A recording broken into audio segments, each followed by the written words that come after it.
At this moment, Buddha was severely injured. This made Brunhilde and Gaul very worried. However, he still wanted to eat candy. This made Brunhilde burst out laughing. Because Buddha was still fine, she promised to help humanity survive. Buddha saw the longing look in Brunhilde's eyes, which made him very fond of her. However, he still needed urgent treatment. At this moment, Brunhilde had already made a decision for the next battle. Meanwhile, Odin went to meet Beelzebub. He said that he really liked this battle. So, he would not allow anyone to interfere with his fight. Beelzebub found this very interesting. On Brunhilde's side, she encountered a copy of herself. Brunhilde realized that Nostradamus was impersonating her. It turned out that he was extremely mischievous. Brunhilde said that if he kept causing trouble, she would send him back to hell. This made Nostradamus anxious. So, he immediately pretended to cry in front of Brunhilde. But, she knew very well that he just wanted to join the battle. It turned out that Nostradamus was known as the most obnoxious man in the history of humanity. Because he was the only human who violated the gods' taboo. And he was imprisoned in Tartarus, the prison beneath hell. This made Nostradamus feel embarrassed. He thought Brunhilde was praising him. It turned out that Valhalla and Helheim were connected by the Bifrost Gate. It was also called the Gate of Rainbow and Darkness. Only chief gods like Zeus, Hades, Odin, and Shiva could pass through it. This made Nostradamus feel regretful, because he was stopped before he could destroy that gate. Brunhilde told him not to treat the Gate of Rainbow and Darkness as a toy, and that he must stay quietly in the waiting room until Brunhilde summoned him, because Brunhilde regarded him as humanity's hidden card. At this moment, Brunhilde realized that the score was tied. Humanity had 3 wins and 3 losses. This allowed her to see hope. Meanwhile, the gods realized that they were tied with humanity. This was a failure for the gods. Hermes did not believe humans could be this strong.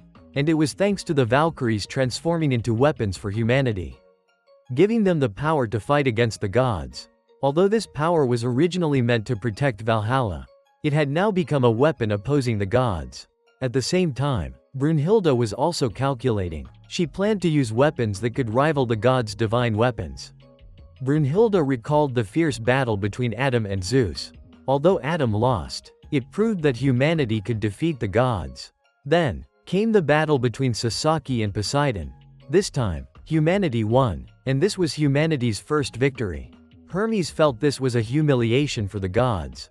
Even in the next match, Jack the Ripper defeated Heracles. A murderer was able to defeat the god of justice. In the 5th match, Raiden fought against Shiva. Raiden was able to gain the upper hand against Shiva. But in the end, Raiden still lost. However, Shiva acknowledged his strength. Even Hermes could not believe it, that a human could fight the god who commanded 11-16 Indian gods. And what no one expected in the 6th match, Buddha represented humanity, and he fought against Hagen, an extremely powerful god. However, Buddha was still determined to save humanity. So, he defeated Hagen. At this moment, Brunhilde was preparing for the 7th battle. Gaul informed her that Buddha was fine. This made Brunhilde excited. She believed that humanity could win. At this moment, the 7th match had begun. The first emperor of China, Qin Shi Huang, he would fight against Hades, the king of Helheim, and this was a battle between kings. It turned out that after Buddha betrayed the gods and won a victory for humanity, it left one position vacant on the gods' roster. Zeus realized that humanity was very strong, so they could not randomly choose a weak god as a replacement. Ares thought Hermes would choose him. This made him nervous, because humanity was extremely powerful. But he could not lose the honor of the god of war. Unexpectedly, Hades decided to enter the battle. This shocked everyone. Zeus did not understand why his older brother wanted to fight. It turned out that Hades wanted to take revenge for Poseidon. At this moment, Brunhilde was very confident. She believed that Buddha's match had shocked the gods. Unexpectedly, when Brunhilde opened the door, she saw Nostradamus disguised as her again. This shocked Gaul. Suddenly, Nostradamus made a prophecy. In this match, the gods would win. This made Gaul worried. She thought humanity would lose. Unexpectedly, Nostradamus was just teasing them. Brunhilde told them to just ignore him. Suddenly, she realized that Hades would participate in the 7th match. This shocked them, because no one had ever defeated the king of hell. However, Brunhilde thought of someone, and she decided that this match would be a king versus king battle. In the end, she chose Chun. At this moment, Chun was looking for the waiting room. Meanwhile, Ares felt relieved. Hermes said that he had narrowly escaped death. However, with Hades entering the battle, Ares believed they would win the next match. Suddenly, Chun entered the wrong room. He casually sat down in front of Ares. This shocked Ares. He had no idea who this person was. Chun even sat on Hades' seat. So, Ares immediately warned him and tried to escort him away. Unexpectedly, Chun instantly spun Ares around, causing Ares to fall to the ground, because he was too fast. This shocked Hermes. He did not know who this human was. When Chun saw Hermes standing in front of him, he immediately ordered Hermes to kneel and said, "Wherever I sit, that place shall be my throne." This enraged Ares. He tried to drag Chun away again. But, Ares was thrown to the ground once more. This left everyone stunned. Hermes found this human very interesting.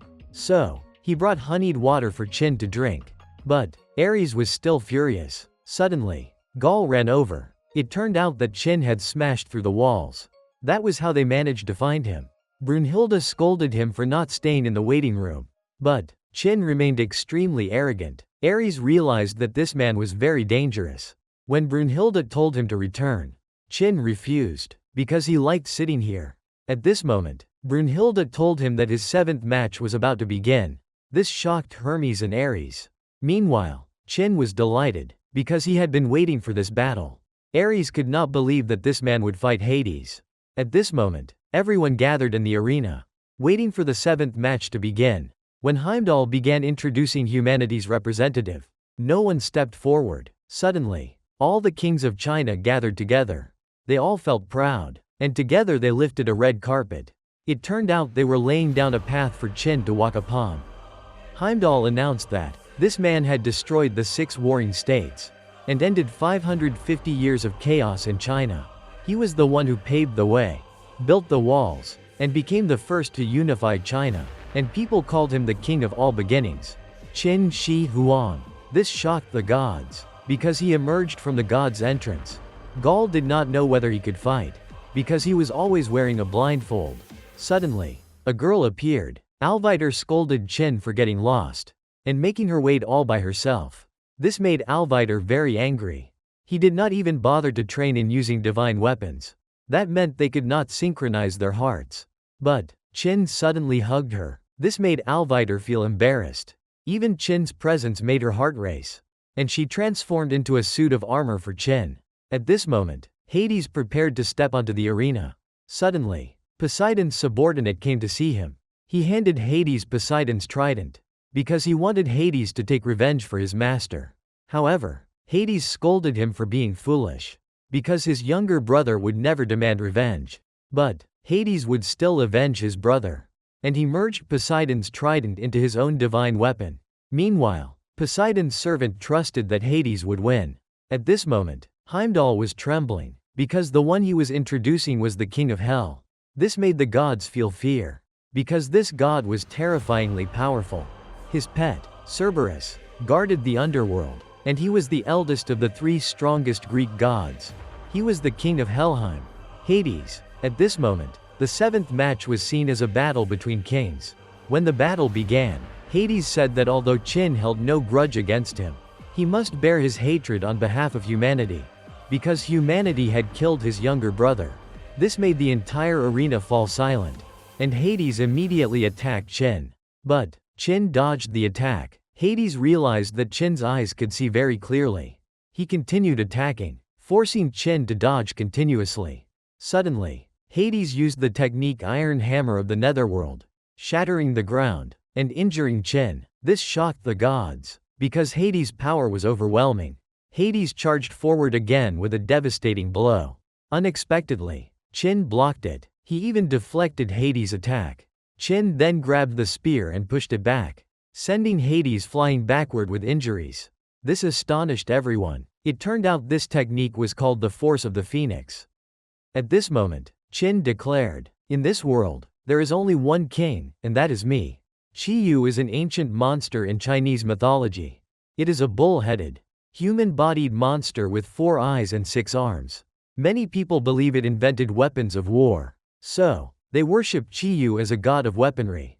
However, there is another truth. In China, Qiyu was actually the one who chose who would become king. By the time of Qin's reign, he declared that he would unify the world. After that, he climbed Qiyu's mountain to perform a prayer ritual. At that moment, Qin met Qiyu. This surprised him, because Qin was still very young. Yet he had already defeated 6 states. He was not afraid at all when facing Qiyu. This intrigued him. So, Qiyu told Qin to offer 10,000 people as sacrifices, and he would allow Qin to become king. Suddenly, Qin threw a coffin toward him. Qiyu realized that inside was a clay figure. This enraged him. Qiyu said that if he did not choose Qin, Qin would never be able to rule China. However, Qin felt that he was far too arrogant, and he would kneel to no one. While others worshipped Qiyu as a god, Qin only saw him as a monster. He decided to defeat Qiyu, so that he could become the king of all beginnings. This made Qiyu furious. Unexpectedly, Qin truly defeated Qiyu, and this battle lasted 6 days. Returning to the present, Qin knocked Hades down. This shocked Gaul. Brunhilde explained that this ultimate technique was mastered during his battle with Qiyu. It was the pinnacle of martial arts, and its name was Qiyu. This shocked Ares, because he had been thrown down in the same way. Ares could not understand how Qin did it. Hermes explained that Qin had converted his opponent's attacking energy. He reflected it back at his opponent. So, Hades was struck by his own power.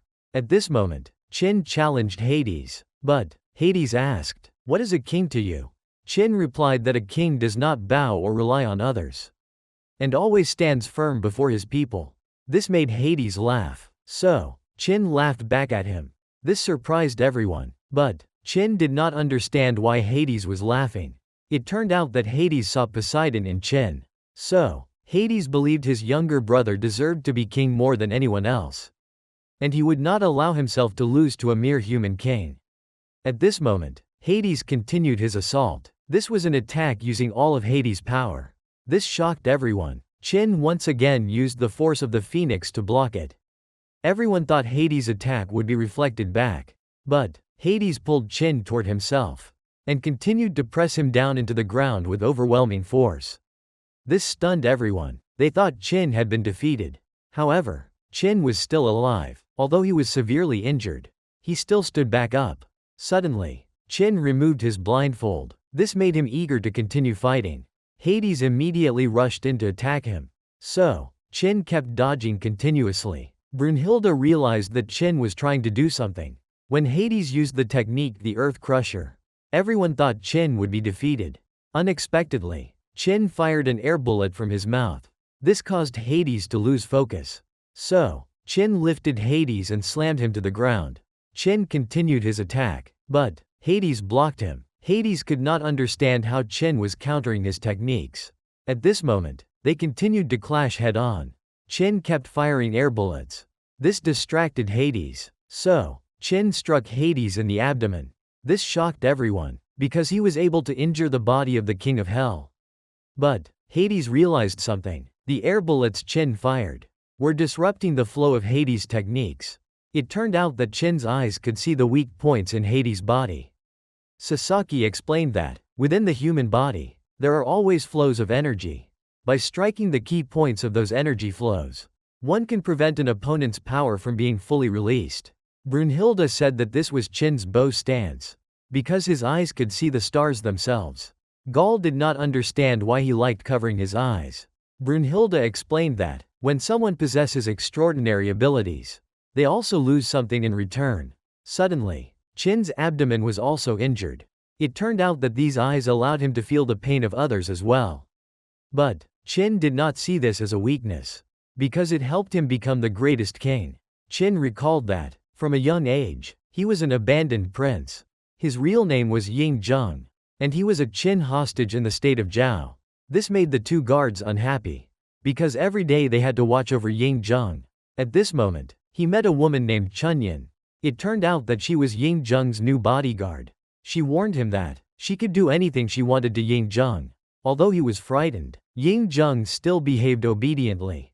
When Chun Yan saw Ying Zheng's dilapidated home, she continued to tease him. But he did not get angry at all. This made Chun Yan uncomfortable, because children his age would normally get angry or cry. But Ying Zheng always kept a cheerful expression. This left her feeling helpless. After that, Chun Yan decided to clean the place up, and they began living together in that house. At this time, they went to the market together. Chun Yan noticed that Ying Zheng was craving steamed buns. So, she bought some for him. Unexpectedly, when the shop owner saw Ying Zheng, he threw the buns onto the ground. This angered Chun Yan, but Ying Zheng still happily picked up the buns and ate them. People realized that he was a Qin hostage. This made the citizens of Zhao furious, because their loved ones had been killed by the state of Qin. This frightened Ying Zheng, but he still had to bow his head before them. That night, Chun Yan discovered wounds appearing on Ying Zheng's body. This made her worried. Ying Zheng explained that, whenever he saw injured people or sensed hatred, wounds would appear all over his body. It turned out to be a phenomenon of tactile sensation through vision. He was turning other people's wounds into his own. But those wounds would heal over time. Ying Zheng believed this was his punishment, and he always smiled to soothe everything. However, Chun Yan scolded Ying Zheng, because he never expressed anger or hatred toward anyone. So, she did not want him to hide his emotions anymore. Although Ying Zheng's parents were cruel people, she knew that he himself was kind-hearted. So, Chun Yan told him to live the way he truly wanted. This made Ying Zheng burst into tears. The next morning, he felt much better. Chun Yan gave him a blindfold. This would help ease his pain. This made Ying Zheng very happy. The days he spent living with Chun Yan were the happiest days of his life. However, 2 years later, the man who had abandoned Ying Zheng became the king of Qin. So, Ying Zheng became the crown prince with legitimate succession rights, and he was taken back to Qin. At this moment, Ying Zheng realized that he was about to part ways with Chun Yan. This made him very sad. Suddenly, they were attacked. It turned out to be assassins sent after Ying Zheng. Unexpectedly, he decided to fight back. This pleased Chun Yan, so she knocked Ying Zheng out, because Chun Yan's duty was to protect him. However, there were too many enemies. This left Chun Yan gravely injured. When one soldier was about to kill Ying Zheng, Chun Yan defeated him, but she also collapsed. At this moment, Chun Yan told him that she also had a son. However, her child had been killed by Qin soldiers. This made her deeply hate the state of Qin. She had even thought about killing Ying Zheng. But after living with him, she no longer had such thoughts. And she told Ying Zheng to become the greatest king. So, he promised her. In the end, Chun Yan died. Sometime later, Ying Zheng became the king of Qin. And he became the first ruler to unify all of China. He was known as Qin Shi Huang.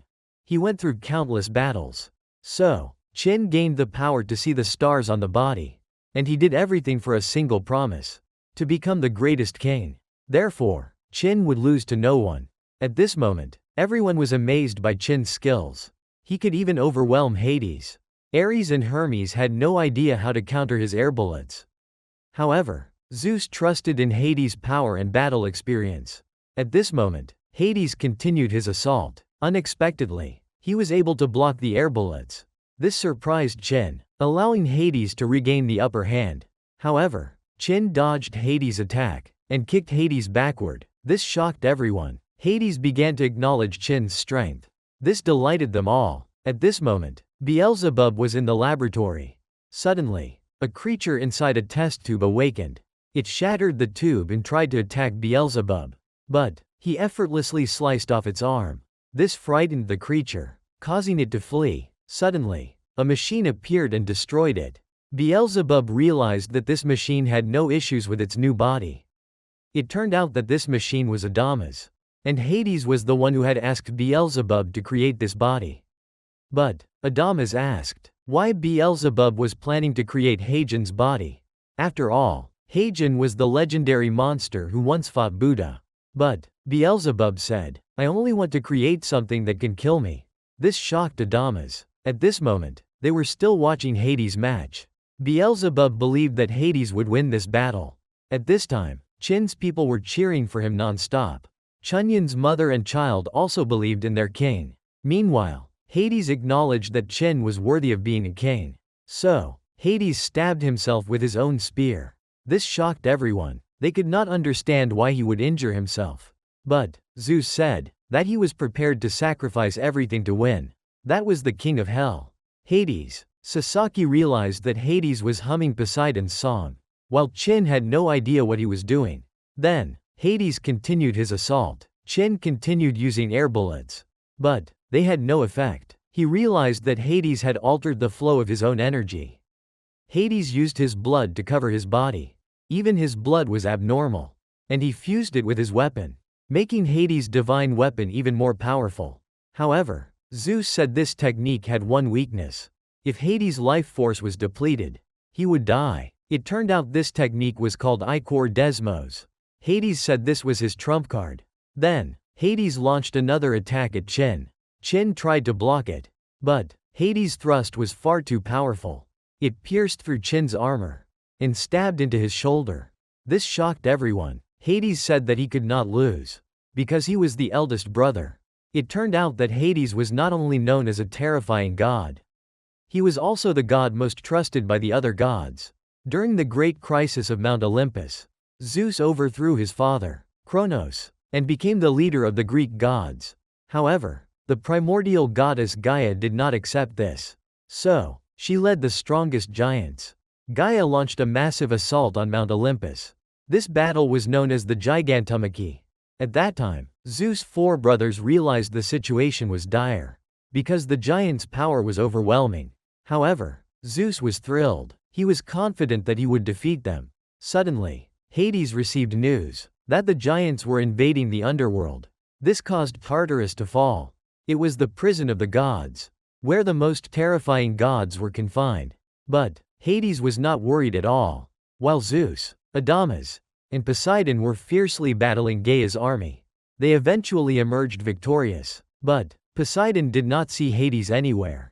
It turned out that Hades had single-handedly stopped the invaders in the underworld. When Poseidon arrived, Hades had already won. He had even sent all of his troops as reinforcements, leaving only himself behind. Hades said that the duty of the eldest brother was to protect his younger brothers. Poseidon said this was far too reckless. But Hades was certain that he would not lose. At that moment, Poseidon acknowledged Hades as his brother. Returning to the present battle, the gods were cheering for Hades, because they all trusted him. But Hermes did not understand why Hades was so deeply attached to his younger brothers. Suddenly, Adamas appeared. This shocked Ares, because Adamas had been destroyed by Poseidon. However, Hermes explained that Hades had asked Beelzebub to heal and reconstruct his body. Even Poseidon was aware of this. In the end, Adamas was reborn under a new name, Adamantine. At this moment, Adamas told them the reason Hades was so obsessed with his younger brothers was simply because he loved them with all his heart. At this moment, Hades' attack shattered Chun's armor. This shocked the other gods, because Hades' divine weapon was able to pierce another divine weapon. Since Alvitor had transformed into the armor, she was injured as well. Chun apologized to her, although he himself was badly wounded. No matter what kind of pain it was, he could endure it endlessly. Sasaki realized that Chun's trump card had been nullified, and he could no longer use the force of the phoenix. At this moment, Chun was completely overwhelmed, so he decided to gamble everything on his next attack, because he wanted to win. Alvitor chose to support him as well. After that, she gave Chun all of her power, and she transformed into a sword. Brunhilde realized that this was the first Emperor's Gujian sword. Hades saw that Chun was using all of his strength. This delighted him, because this was a battle between kings. Everyone watched in silence. Then both of them unleashed their strongest attacks. Unexpectedly, Chun's sword was knocked back, causing him to lose an arm. This made everyone anxious. They thought Chun would lose. Alvitor apologized to him, but Chun burst out laughing, because he thought the stars were beautiful. Chun stood up once again. This made his people burst into tears. Because he was a king, he was not allowed to bow his head. Everyone saw Chun's resolve, so they began cheering for him. Chun Yan realized that he had always kept his promise to her. He had become the greatest king. At this moment, everyone was watching intently. Sasaki thought Chun could not win. But Okita saw determination in his eyes. Alvider asked if he had a plan. Chin decided to use the force of the phoenix one more time. Even though his current physical condition made it impossible, Alvider still trusted him, and she synchronized with the sword. This greatly excited Hades. He decided to pour all of his strength into his final attack. So, Hades charged forward. He rushed straight toward Chin at incredible speed. But, Chin blocked Hades' attack, and he used the force of the phoenix. This shocked everyone, because he used this technique with only one arm. Suddenly, Chin fired an air bullet into Hades' divine weapon, causing its power to vanish. Chin recalled his past. He was determined to bring about a new beginning. Unexpectedly, Hades' divine weapon shattered. This shocked everyone, and Chin's sword struck Hades. At this moment, Hades acknowledged Chin as a king, and he could no longer protect his younger brothers.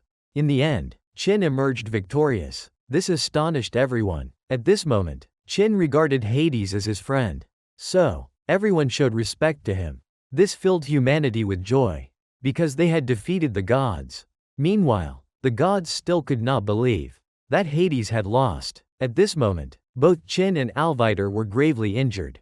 But, they were happy. Suddenly, Chin collapsed, because he was completely exhausted. Meanwhile, a goddess did not understand how he managed to break Hades' spear. Sasaki explained that Chin had fired an air bullet into Hades' divine weapon.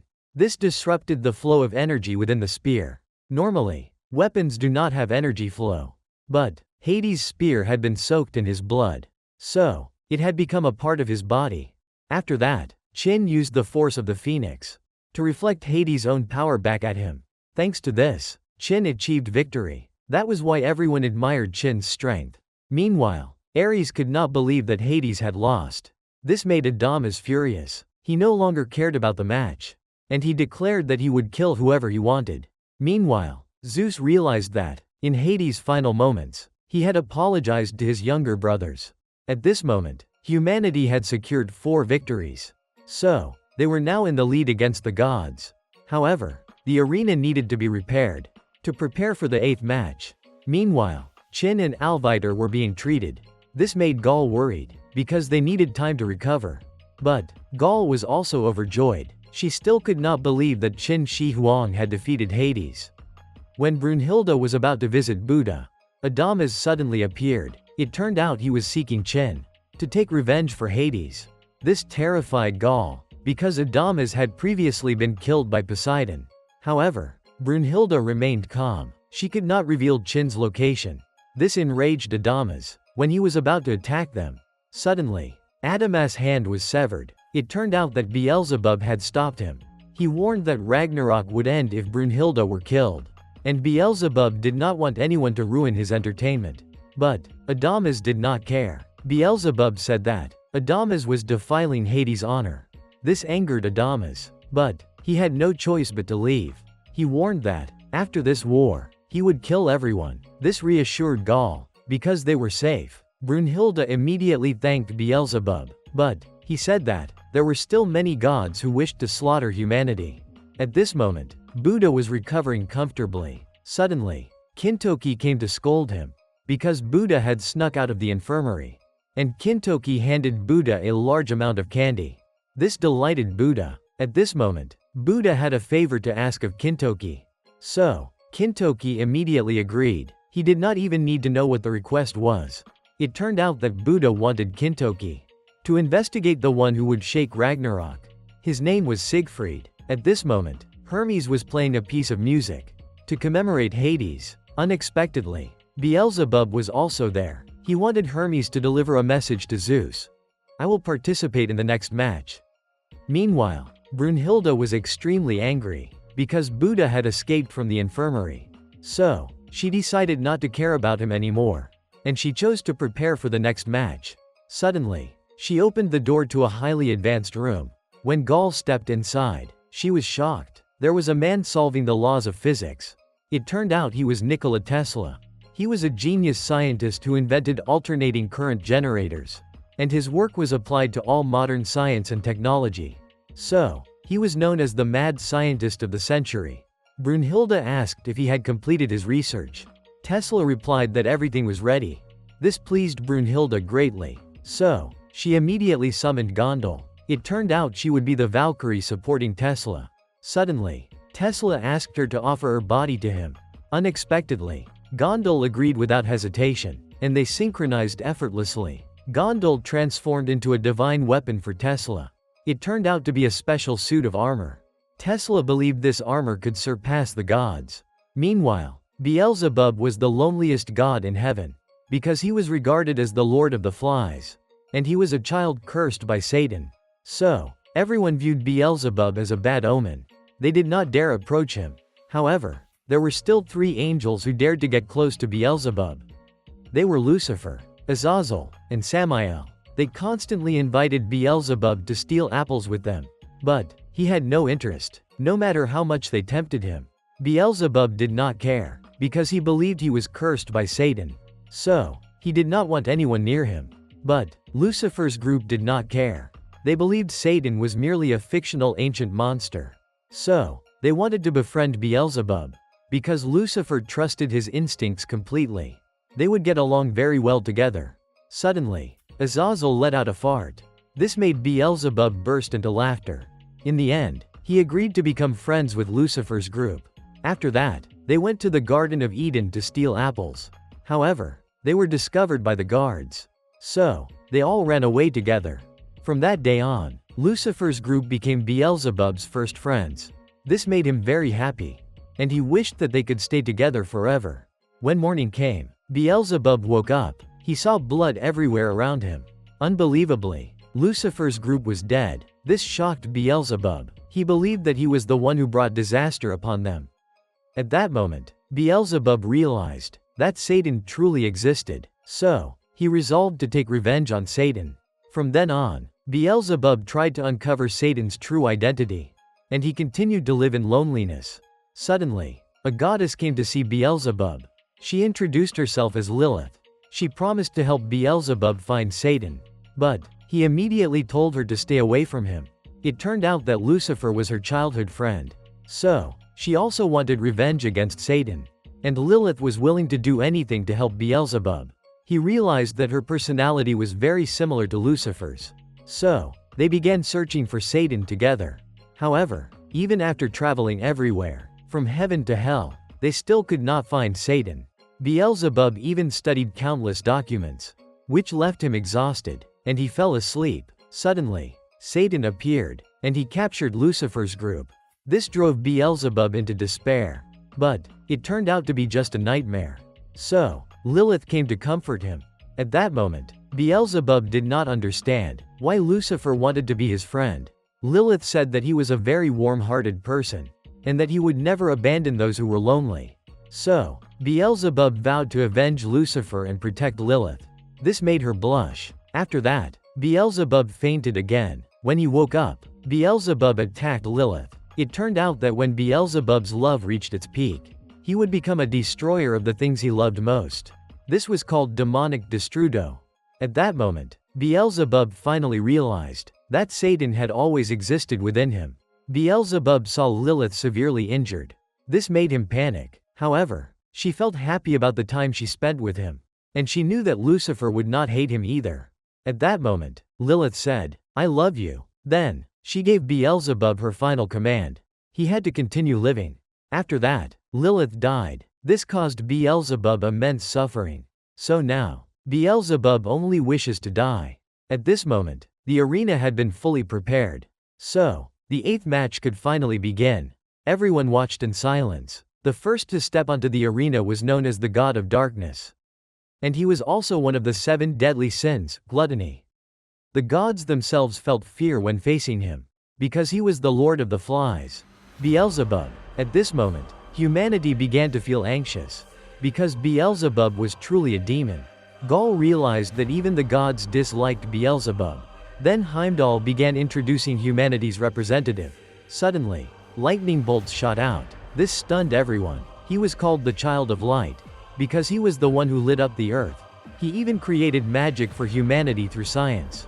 So, he was known as humanity's one and only sorcerer, Nikola Tesla. Everyone was astonished, because he controlled armor that looked like a robot. At this moment, The battle between light and darkness began. Suddenly, Tesla walked toward Beelzebub. Tesla was curious about Beelzebub, because he was different from how Tesla had imagined him in stories. Tesla believed this battle would be very interesting. But Beelzebub said that he would end this battle simply. Meanwhile, Tesla believed that if the gods destroyed humanity, it would mean rejecting creation itself. Because humans always possess strong will and intelligence, they would continue to create endlessly. This was something the gods could never stop. But Beelzebub did not care, and he immediately attacked Tesla. This shocked everyone, because Beelzebub attacked without even moving. Everyone believed that this was magic. But Tesla said that this was science. Galileo and Thomas Edison realized that Beelzebub was using the law of oscillation in physics. Ares did not understand what oscillation was. So, Hermes demonstrated it using sound waves. At this moment, Beelzebub continued attacking Tesla. This caused Tesla's armor to be torn apart. It turned out that oscillation could be transformed into a sharp blade. Meanwhile, Tesla was astonished, because high-frequency oscillations could cut through his armor. This made Gaul worried. But Brunhilde trusted Tesla, because that armor was designed by the greatest mind in human history. And it was a divine weapon called Super Automaton Beta. Now, it was Tesla's turn to attack. He charged forward at incredible speed. Tesla's punches were extremely powerful. This shocked everyone. Edison said that this research was something he and Tesla came up with together. Tesla's technique was called plasma pulse punch. Einstein realized that Edison was trying to steal Tesla's credit again. Newton and Nobel thought the same, because they all trusted Tesla's science. At this moment, Tesla continued attacking. He became faster and faster, forcing Beelzebub to create a shield to block the blows. This delighted Tesla, because Beelzebub was able to block his punches with an oscillation wall. Now, it was Beelzebub's turn. He immediately used the technique Fallen Angel of Gluttony. So, Tesla responded with an extremely powerful strike. However, Beelzebub increased the oscillation frequency, and he overwhelmed Tesla. At this moment, Beelzebub mocked Tesla as being useless. It turned out that Beelzebub was regarded as a god with two faces. One side of him granted blessings to others. The other side destroyed everything. Everyone thought Tesla could not defeat Beelzebub. Brunhilde realized that Beelzebub's divine weapon was the staff of Apomeus. When Beelzebub held it in his left hand, it became a shield. When he held it in his right hand, it became a sword. So, Beelzebub could maximize both offense and defense. However, Tesla was extremely fascinated by his opponent's abilities. Everyone realized this was Tesla's bad habit. He even wanted to borrow Beelzebub's divine weapon to study it. But Beelzebub had no time to play around with him. Suddenly, Tesla said, "It's here." Lightning appeared in the sky. Tesla began releasing his energy. He called this technique Prison of the Gods. This shocked everyone. Tesla was even able to float in midair. This thrilled the other scientists. At this moment, Tesla said, "Here, I am God." This delighted the children. They thought it was magic. But Edison said it was science. It turned out that after Tesla's death, many of his studies had never been published. Among them was research that allowed him to control gravity. When Tesla's research merged with Gondel, he created super Tesla particles. These enabled the anti-gravity system to function. But even Brunhilde did not know what super Tesla particles were. Only Tesla understood them. At this moment, Tesla began attacking. Unexpectedly, he was incredibly fast. This forced Beelzebub to retreat. He was even injured. Ares did not understand why Tesla's speed had increased so dramatically. Hermes explained that, when humans run, their feet must repeatedly touch the ground. So, they need time to reach maximum speed. But Tesla used an anti-gravity system, allowing him to reach maximum speed in the very first step. Edison realized that this technique was called Zero Max. At this moment, Tesla kept moving at extreme speed. This completely overwhelmed Beelzebub. However, when Tesla continued his assault, Beelzebub began to counterattack. But Tesla dodged, and immediately turned around to strike Beelzebub. This shattered Beelzebub's shield. This stunned everyone. Tesla confidently said that no one could predict his movement. It was called Tesla's step. This left everyone speechless. because the name of the technique sounded very strange. At this moment, Tesla continued moving at extreme speed. When he attacked, unexpectedly, Beelzebub managed to block Tesla's punch. Beelzebub said that he was tired of Tesla's tricks. But Tesla decided to prove to him the true power of science. So, Tesla released his energy, and he delivered an extremely powerful punch to Beelzebub. It turned out that after Tesla died, his final research was conducted in secret. The government applied it to a ship. Unexpectedly, when the switch was activated, the ship vanished from Rarda, and it reappeared about 363 kilometers away. It turned out this was a teleportation experiment. Although the experiment succeeded, all the sailors on the ship died. So, the Navy decided to bury this experiment. At this moment, Tesla used teleportation, and he punched Beelzebub to the ground. This shocked everyone, because they did not see Tesla move at all. Beelzebub also realized that this was teleportation. This greatly intrigued Tesla. However, Beelzebub analyzed that this technique had 3 limitations. First, Tesla needed activation time. Second, the teleportation range was limited. And third, the number of activations was also limited. Suddenly, a piece of Tesla's armor shattered. This shocked everyone, but Tesla was delighted, because Beelzebub's analysis was correct. He even went on to explain his armor's weaknesses himself. He could only use it 2 more times. This left Edison speechless, because Tesla had revealed his own weakness.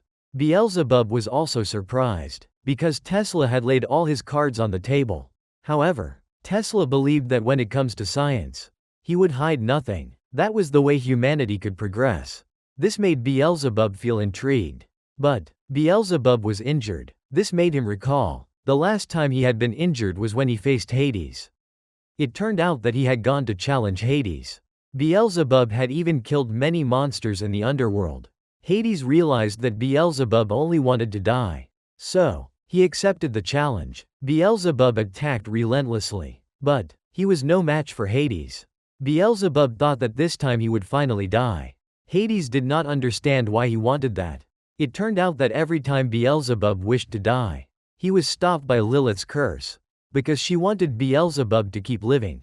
Suddenly, Hades scolded him as a fool. He said that it was not a curse, but a prayer. So, he told Beelzebub that, instead of seeking death, he should think about how to live. This made Beelzebub remember his friends. The next day, he went to Hades again. But this time, he did not want Hades to grant him death anymore, because Beelzebub wanted to endure as much suffering as possible, to atone for all his sins before dying. This amused Hades. So, Hades bestowed upon Beelzebub the staff of Apameus. It would allow Beelzebub to live longer, and prolong his suffering. At this moment, Beelzebub called Hades a nuisance, because Hades had made him no longer want to die alone, and instead, he wanted to slaughter all of humanity. Thus, Beelzebub began releasing his power. Adamas and Zeus realized that this was a forbidden technique in the underworld. Tesla immediately attacked, but Beelzebub continued performing the forbidden art, causing terrifying sounds to echo. Tesla realized that the situation was bad. Zeus ordered Beelzebub to stop, but the forbidden technique had already been completed. This caused the entire arena to shake violently. Everyone realized how terrifying this power was. At this moment, the arena was completely destroyed. However, Tesla was still standing, but he was gravely injured. No one knew what technique it was. Zeus explained that when Beelzebub combined oscillation-based offense and defense, it created an extremely powerful explosion. That was why Hades had forbidden this secret art in the underworld. However, Beelzebub was also injured. At this moment, Beelzebub did not expect Tesla to endure it. The other scientists realized that Tesla had sacrificed 1 Tesla energy core, so he could use plasma pulse punch to counter the explosion. Even so, he was still badly injured.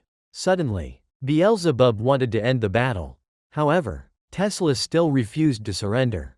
He recalled that when Tesla was a 5-year-old child, he often went to the laboratory of his older brother named Dane. Dane was a young inventor, and he was designing a wind turbine. But he was worried that he would fail. So, Tesla encouraged him. He said that failure would lead to new discoveries. and that it would drive the progress of humanity.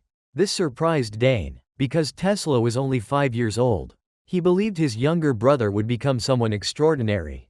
This delighted Tesla. However, one stormy day, Tesla discovered that his brother had been struck by lightning. This caused Tesla immense pain. So, Tesla decided to continue his brother's work. And he kept designing windmills for the villagers. Although they still did not work, Tesla never gave up. In the end, he created a new design. It allowed the windmill to function. When Tesla was 11 years old, he decided to follow the path his brother had taken. And he devoted his entire life to science. At this moment, Tesla continued to stand back up. This made everyone burst into tears. Tesla believed that, as long as humanity continued to inherit knowledge and advance science, humanity would never perish. So, Tesla continued fighting. He kept moving at incredible speed. Zeus realized that Beelzebub no longer had the strength to use that technique. But, Tesla also could not use teleportation anymore.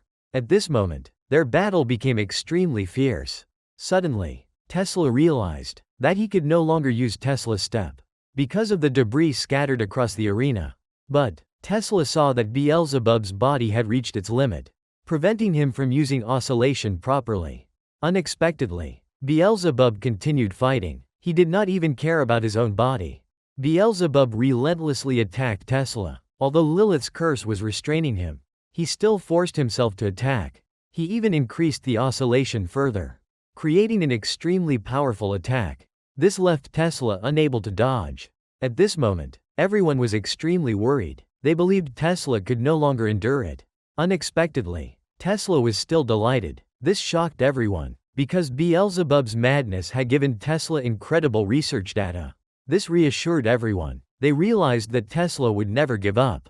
Tesla said that, whenever humanity faced a crisis, they would continue to evolve. So, Tesla released his final energy core. Everyone placed their trust in him. At this moment, Jack the Ripper was worried. He did not know how Tesla would break Beelzebub's shield. Then, the two of them charged at each other. Tesla kept punching Beelzebub's shield. He punched at incredible speed. This shocked Jack the Ripper. Even Beelzebub had to focus all his power on defense. Adamas believed Tesla would soon run out of strength. But, Beelzebub also could not maintain his defense forever. At this moment, both humanity and the gods cheered passionately. This delighted the scientists, because their science was able to fight against the gods. Unexpectedly, Tesla reached his limit first. This caused him to collapse. Tesla realized that his body had been affected by the explosion. However, he still struggled to stand and continue punching. Seizing this opportunity, Beelzebub counterattacked. Everyone believed Beelzebub would win. But, Tesla still refused to give up. He charged forward and punched Beelzebub. Suddenly, Tesla's right arm vanished, and it teleported behind Beelzebub. At the same time, Tesla threw another punch with his left hand. Thus, they unleashed their final attacks. But, Tesla was struck by Beelzebub. This completely exhausted him. Even so, Tesla was delighted, because Beelzebub had moved one step ahead of him. However, Beelzebub also respected Tesla, so, he turned around and walked away. Meanwhile, Tesla declared to humanity that in this battle, they had advanced one step further. As long as humans never give up, science and humanity would never end. Then, Tesla vanished together with his Valkyrie. But, humanity was immensely proud of him. In the end, Beelzebub emerged victorious. However, the gods realized that Tesla was truly powerful. He had even been able to overwhelm Beelzebub. But, they were still pleased with this victory. Beelzebub saw that everyone's attitude toward him had changed. He believed that gods and humans were not so different after all. At this moment, Ares and Hermes were deeply impressed by Tesla's final move, because he had sacrificed his right arm. After that, Tesla threw punches both to the front and the back. Hermes realized that Tesla had calculated this very carefully. This even surprised Zeus. At this moment, the other scientists were all admiring Tesla. They all acknowledged Tesla as the greatest scientist, and they believed that humanity could still move toward the future.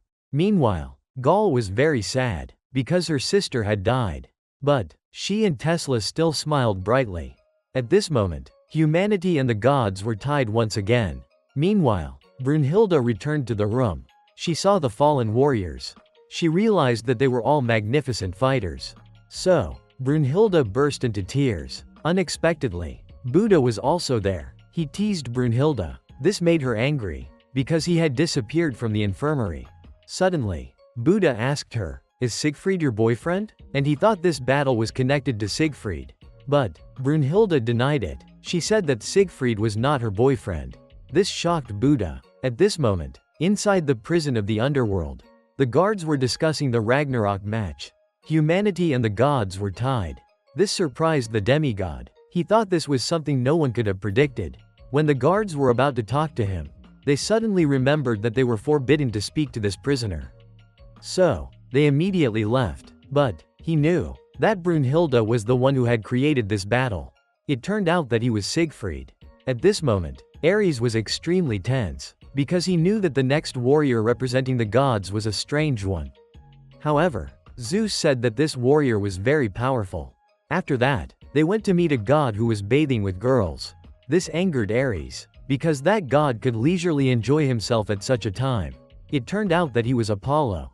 Suddenly, Apollo hugged Ares. This made Ares uncomfortable. At this moment, Zeus told Apollo that they had already lost 4 matches.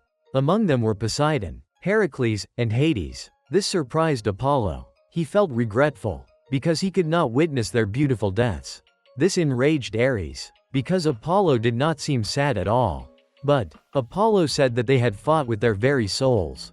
So, that was the ultimate form of beauty. And he also decided to fight. At this moment, Brunhilde had also chosen the next warrior. She arrived at a gigantic room. Brunhilde called this person the greatest rebel in human history. She explained that human history had thousands of civilizations.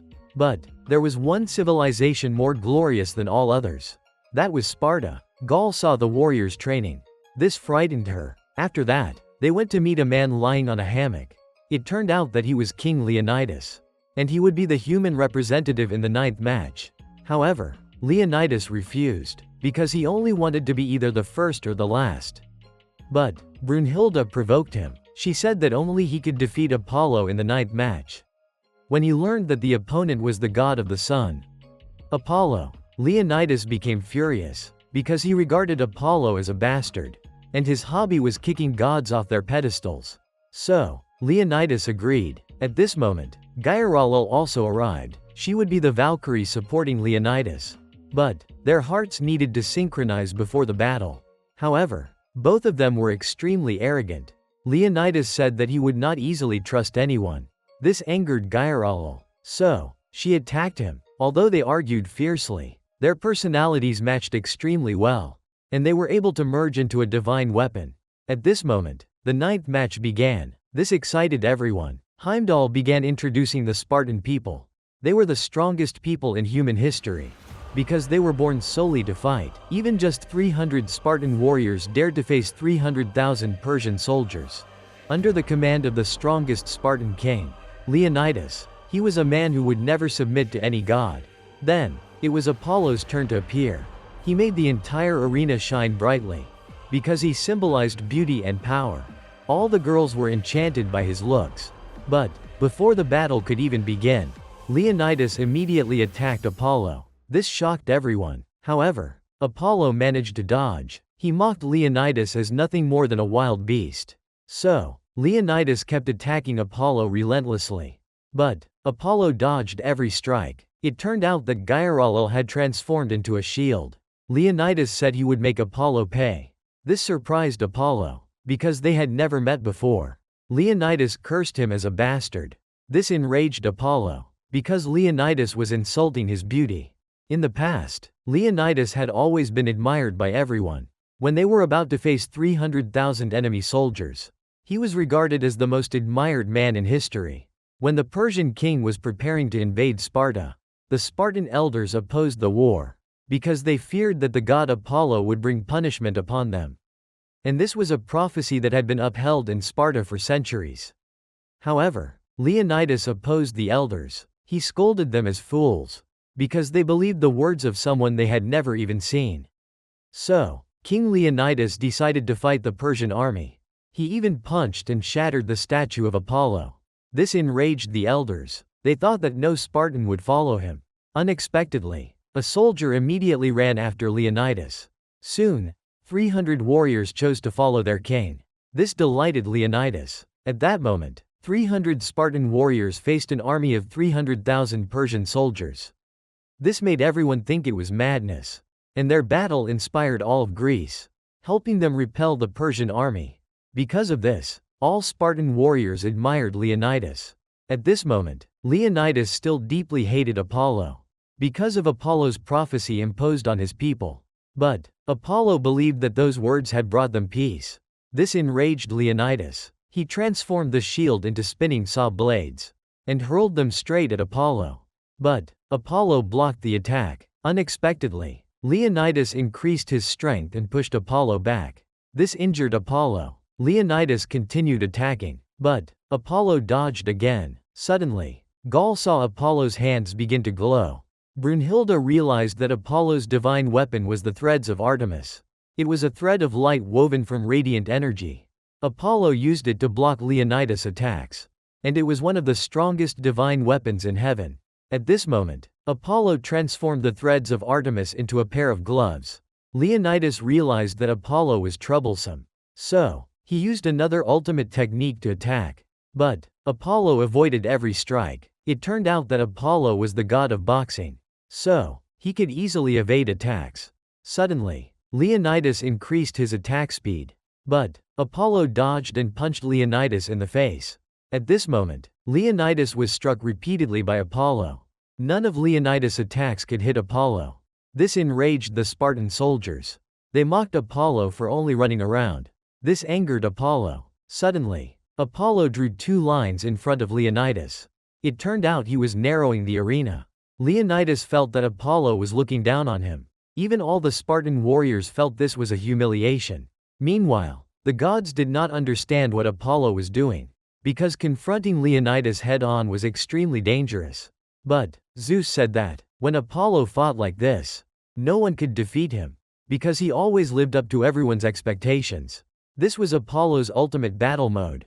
At this moment, Apollo was shining brilliantly. Meanwhile, Gaul saw her sister and Leonidas being mocked like this. She felt they would not be able to endure it. But Brunhilde believed this was actually a good thing. At this moment, both Leonidas and Gyaralal wanted to kill Apollo.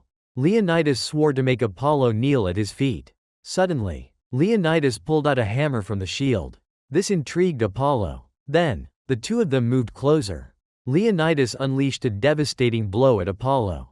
But Apollo dodged it, and immediately punched Leonidas in the stomach. When Leonidas tried to counterattack, suddenly, his arm could no longer move. It turned out that Apollo had bound his arm. This shocked Leonidas. Then, Apollo punched him in the face, nearly knocking him to the ground. But Apollo held Leonidas in place, and he unleashed a massive punch to end the match. Gaul thought everything was already over. But Brunhilde said, "The Spartans are people with the strongest fighting spirit, because they will never bow to anyone." Suddenly, Leonidas pulled Apollo toward him and headbutted him. This caused Apollo immense pain. And Leonidas followed up with an extremely powerful attack. This shocked everyone. At this moment, the goddesses became worried, because Apollo had been knocked down. Humanity realized that this was the true power of the Spartans. This made the Spartan warriors extremely proud of their king. Brunhilde was thrilled. The gods never expected humanity to be this strong. Suddenly, Apollo stood back up, but he was severely injured. Leonidas said that Apollo looked utterly miserable now. But Apollo replied that as long as he fought and defeated Leonidas, he would be more beautiful than ever.